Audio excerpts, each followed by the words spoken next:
Assalamualaikum.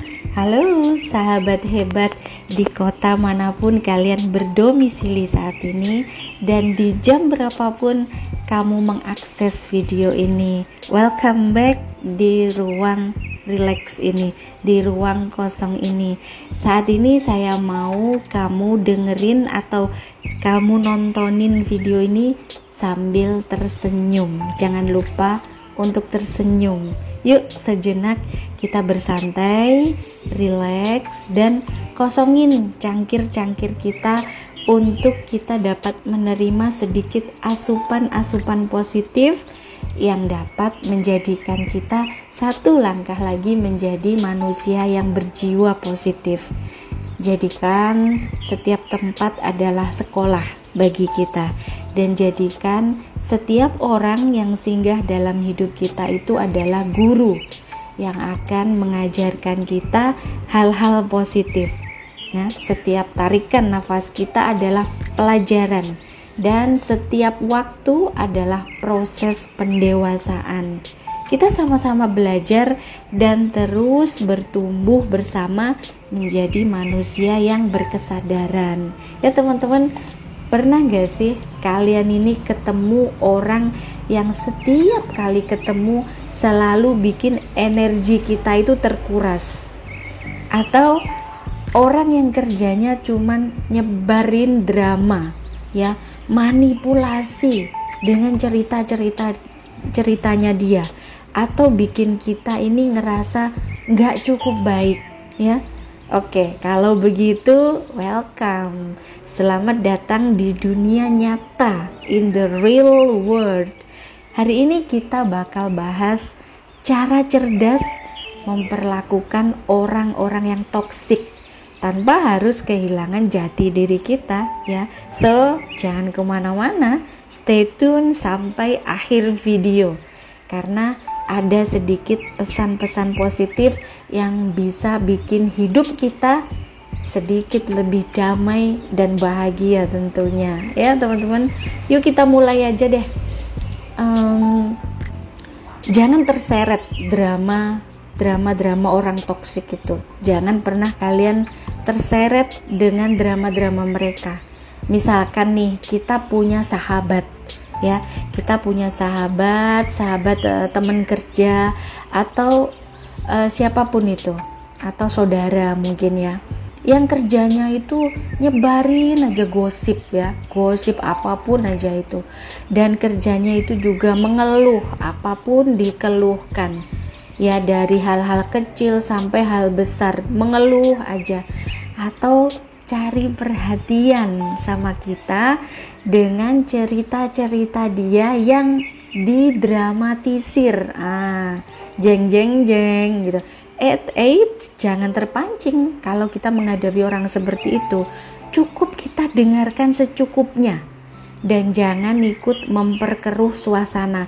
Jangan juga kita memperkuat cerita dia itu dengan cara membackup dia atau memberi backingan kepada dia. Tidak perlu.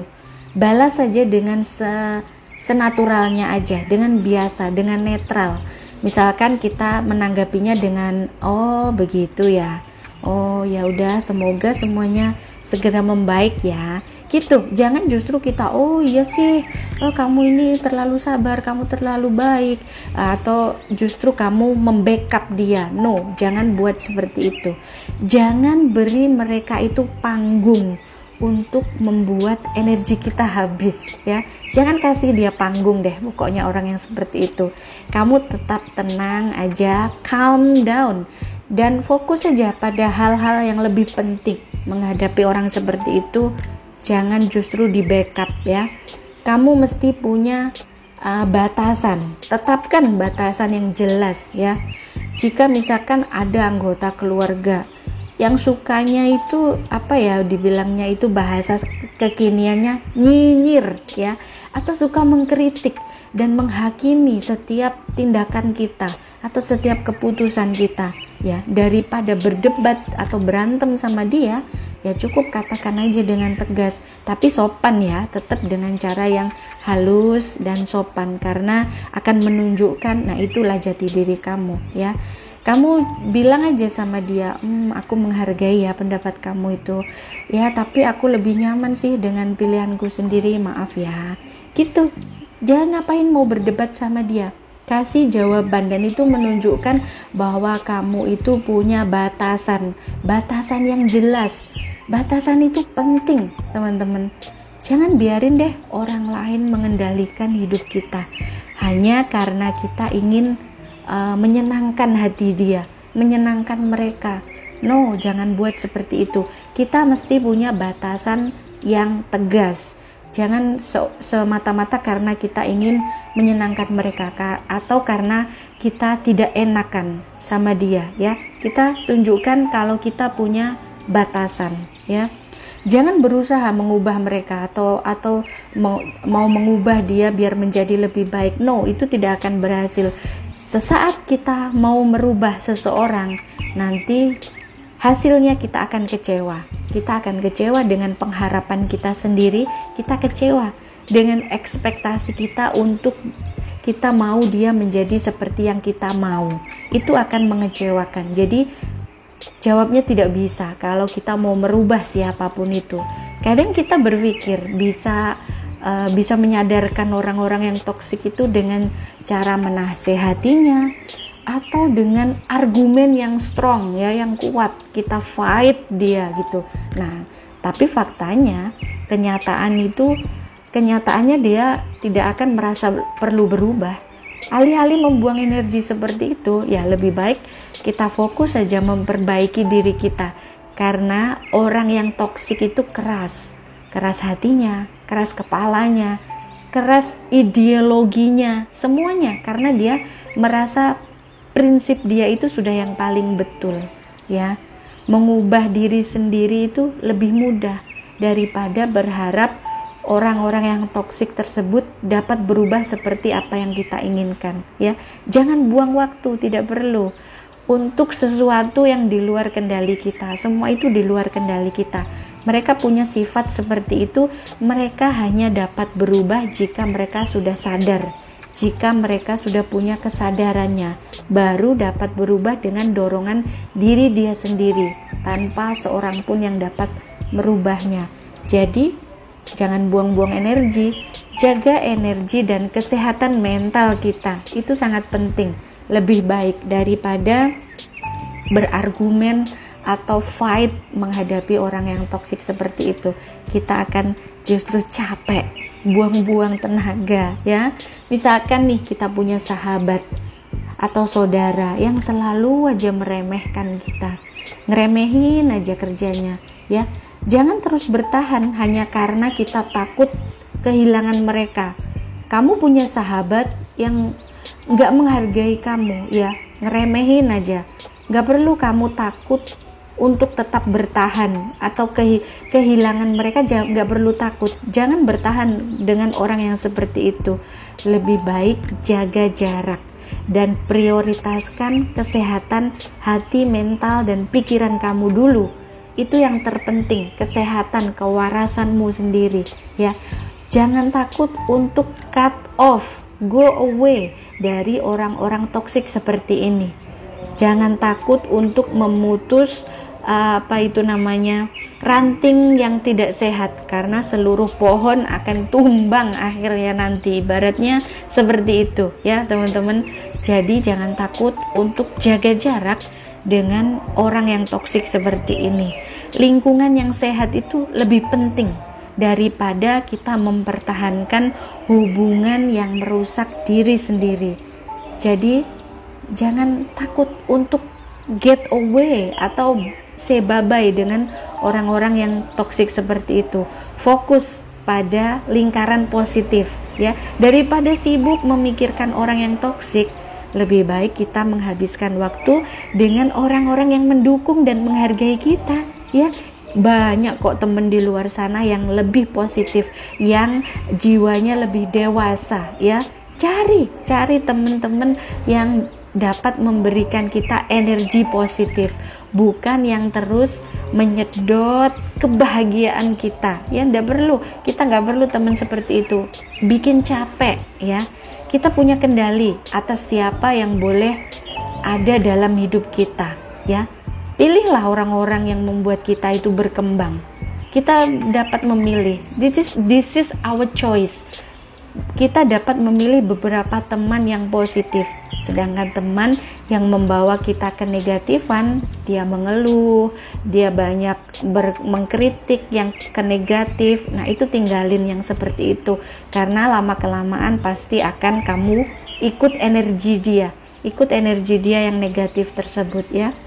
Jangan biarkan orang toksik menyewa tempat di pikiranmu. Lebih baik kamu sewakan apartemen, sewakan tanah, atau sewakan mobil kamu, daripada kamu menyewakan tempat di pikiranmu untuk orang-orang yang seperti ini. Kamu beri dia panggung, kamu beri dia tempat. Ya jangan, ya naikkanlah harganya itu, harga sewanya itu, dengan cara kebahagiaan dan kedamaian.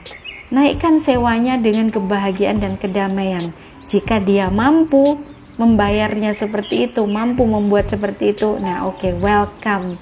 Kamu perbolehkan, kamu izinkan orang ini untuk berada di circle-nya kamu. Namun jika tidak, no, I'm sorry, goodbye. Ya jangan takut untuk memutuskan pertemanan dengan orang-orang yang seperti ini. Ya teman-teman, orang toksik itu ya, memang bisa sangat menguras hati dan batin dan juga perasaan kita. Mereka bisa membuat kita merasa capek, lelah, dan tidak dihargai, atau bahkan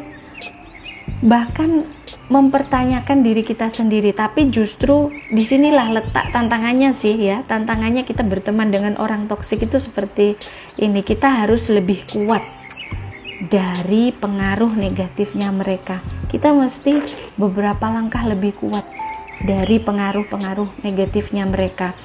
Mereka itu bisa aja berupa siapa aja ya. Orang toksik itu bisa berupa teman yang selalu menjatuhkan, atau mungkin kekasih yang manipulatif, ya, yang manipulatif banget deh sama kita. Pokoknya kita yang dikontrol sama dia, atau mungkin keluarga yang tidak pernah menghargai kita. Itu pun jatuhnya masuk ke dalam orang yang toksik, ya. Tapi kita sadari kita sering bertahan kan dalam hubungan yang merusak hanya karena rasa takut, ya, takut kehilangan, atau kita masih berharap nih bahwa mereka akan dapat berubah suatu hari nanti seiring dengan berjalannya waktu. Tapi percuma sih, ya.